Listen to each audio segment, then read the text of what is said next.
think that history is a set of nested resonances. This is what I mean when I say nothing is unannounced. Nothing can take you by surprise if you've really been paying attention, because everything is preceded by its harbingers and heralds.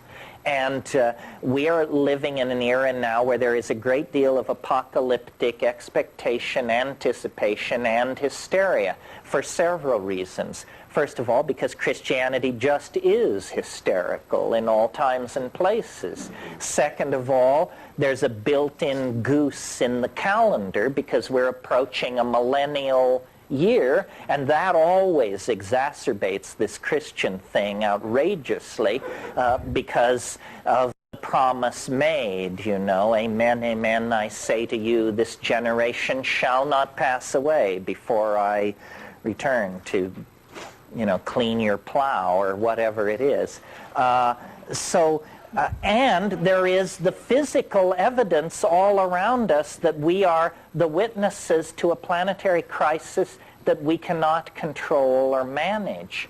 I mean, it's very hard to believe that we could manage ourselves back into a steady state. I mean, yeah, the Jews are talking to the Arabs and they're trying to get things straightened out in South Africa, but what about the global population curve? What about the degrading atmosphere? I mean, you know, you don't necessarily, you're just as dead even if you're not killed by a racist or a fascist.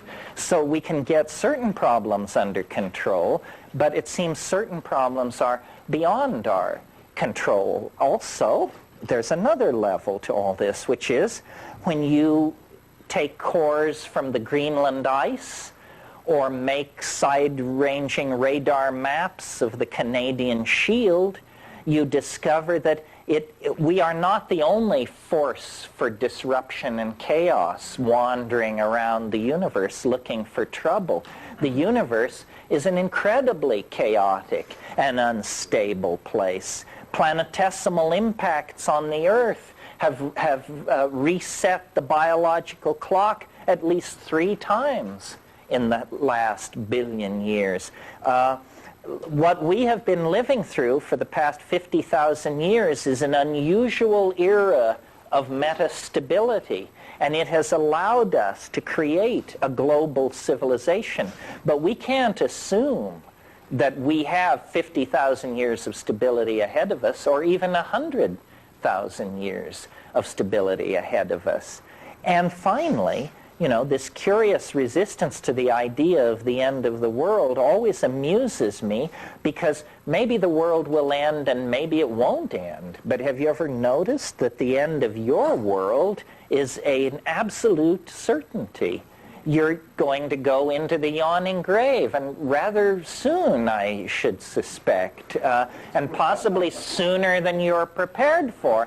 So quibbling over the end of other people's world seems like a philosophical argument compared to the certainty of your own finality.